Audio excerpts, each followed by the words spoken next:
नरेंद्र मोदी जब बीजेपी के संगठन में थे तब से चुनावी राजनीति में तरह तरह के प्रयोग करते आ रहे हैं। उनके पास एक तो जमीनी सर्वे रहता है, ऊपर से वो कार्यकर्ताओं से लगातार फीडबैक लेते रहते हैं। उनकी फॉरवर्ड प्लानिंग जबरदस्त है, उनकी प्रचार की रणनीति बेजोड़ है। तरह तरह के आइडियाज उनके पास होते हैं। चुनाव जिताओ नारे खुद मोदी गढ़ते हैं। उन्हें पता रहता है कि किस चुनाव में कौन सा मुद्दा कारगर रहेगा।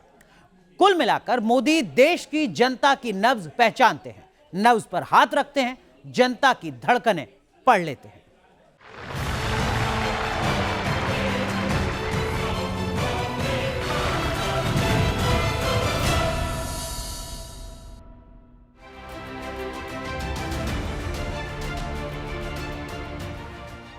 नरेंद्र मोदी चुनावी राजनीति के सबसे बड़े महारथी हैं।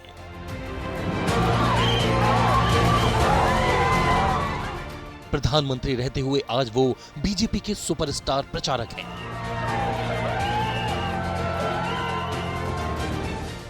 लेकिन 3 दशक पहले जब वो संगठन में थे तब भी उन्हें चुनाव प्रचार के अद्भुत तरीके सूझते रहते थे।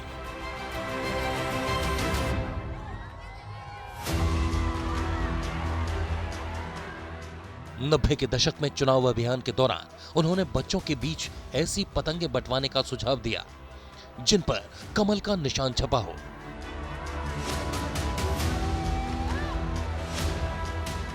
उनका मानना था कि हर जगह लोगों को पार्टी का चुनाव निशान दिखाई देना चाहिए।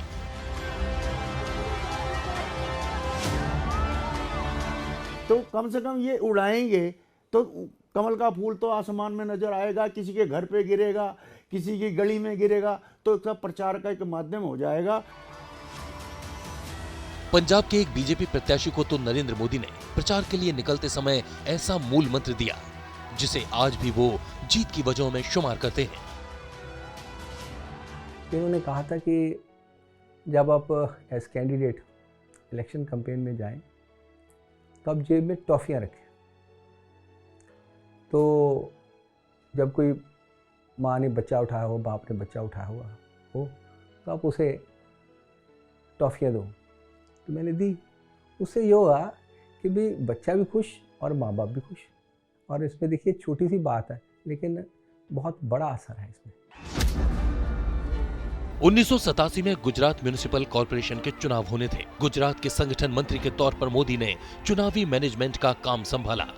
उन्होंने गुजरात में जगह जगह छोटी नुक्कड़ सभा करवाई। मोदी ने करीब 100 ऐसे युवाओं की टीम तैयार की जो समसामयिक मुद्दों पर अच्छी तरह बोल लेते हो। इन नुक्कड़ सभाओं का असर पड़ा। बीजेपी ने पहली बार अहमदाबाद कॉर्पोरेशन का चुनाव जीत लिया।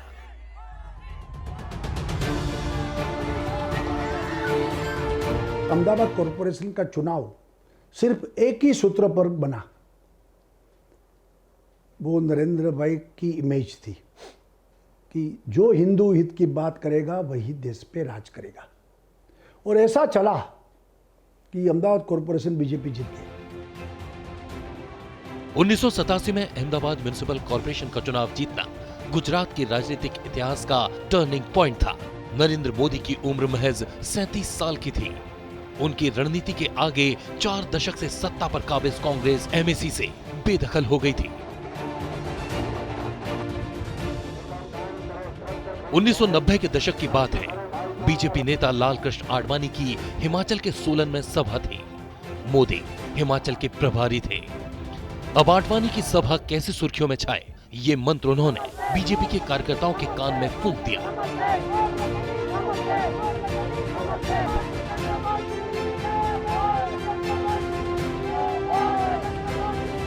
आदरणीय लालकृष्ण आडवाणी जी की स्वर्णिम भारत की यात्रा, रथ यात्रा सोलन आने वाली थी। उससे पहले उन्होंने यहाँ आकर एक बैठक ली और बैठक में उन्होंने हमें एक बहुत ही उपयुक्त आइडिया दिया। कुछ ऐसा कीजिए कि वो सारी की सारी एक बड़ी खबर बने। हमने ये तय किया कि हम जो परवाणु के जो प्रवेश द्वार है हिमाचल प्रदेश का, वहां टमाटर का एक स्वागत द्वार बनाएंगे। तो हमने टमाटर का स्वागत द्वार बनाया हुआ। जहां आडवाणी जी का भाषण छपा उसके साथ ही वो टमाटर के गेट का पहले पेज पर लगभग सारी नेशनल प्रेस ने उस गेट को कवर किया। 2002 में गुजरात के मुख्यमंत्री बनने से पहले नरेंद्र मोदी किंग मेकर की भूमिका में थे। चुनावों में जीत का रोड मैप बनाते थे, रैलियों की रूपरेखा बनाते थे, लेकिन मोदी कभी मंच पर नहीं बैठे। 96 में उन्होंने चुनाव लड़ाया था हमारे लोकसभा का, सत्यपाल जैन जी जीते थे। तो 96 में आडवाणी जी आए उनकी रैली को संबोधित करने, तो हम भी मोदी जी के साथ थे। मोदी जी प्रभारी, और हम देख रहे हैं कि सब के सब जितने नेता छोटे मोटे सब मंच पे चढ़ने के ललायित हैं। बहुत भारी भीड़ थी, तो भाजपा के सभी नेता मंच पे चढ़ रहे हैं और मोदी जी नेहरू पार्क 22 सेक्टर में हुई थी रैली है।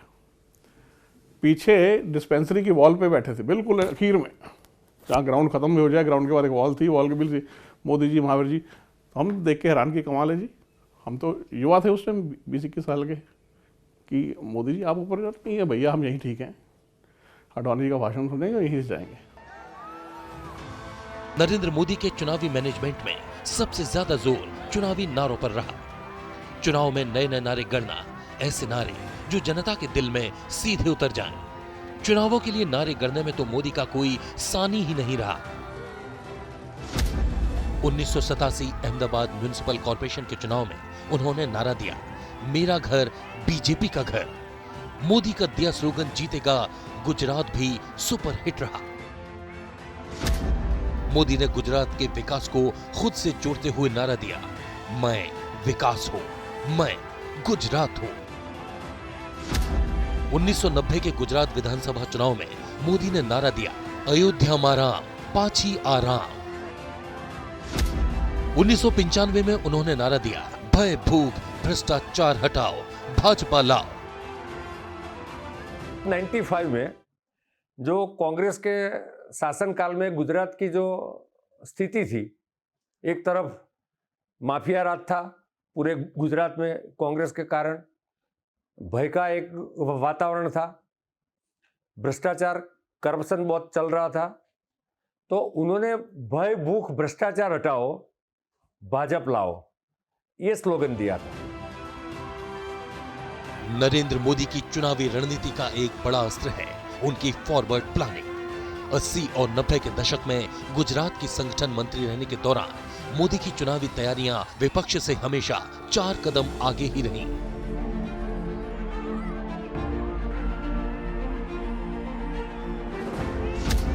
मोदी गुजरात के सभी जिलों में जाकर व्यक्तिगत रूप से सर्वे करते थे। मोदी लोगों से मिलते थे और पार्टी के बारे में लोगों की राय पता करते थे।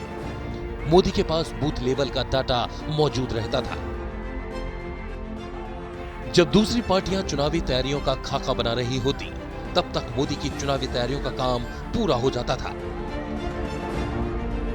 सुबह 7 बजे फोन लेकर हम बैठ जाते थे, तो सुबह 7 बजे हम फोन लगाना चालू कर देते थे, तो करीबन 10 साढ़े 10 बजे तक पूरे गुजरात के जितने भी प्रमुख कार्यकर्ता है, लोकसभा या विधानसभा का, जिला के पदाधिकारी है या जो भी कार्यकर्ता है जो इससे बात करनी है, करीबन 10 साढ़े 10 बजे तक तो हमको पूरे गुजरात का, नरेंद्र भाई को पूरे गुजरात का चित्र मिल जाता था। गुजरात में 80 और 90 के दशक में मोदी ने संगठन के स्तर पर जो काम किया, बीजेपी में अपने बाद की पीढ़ी को उन्होंने जिस तरह चुनावी रणनीति सिखाई, उसी का नतीजा है कि गुजरात में 27 साल से बीजेपी अपराजेय है।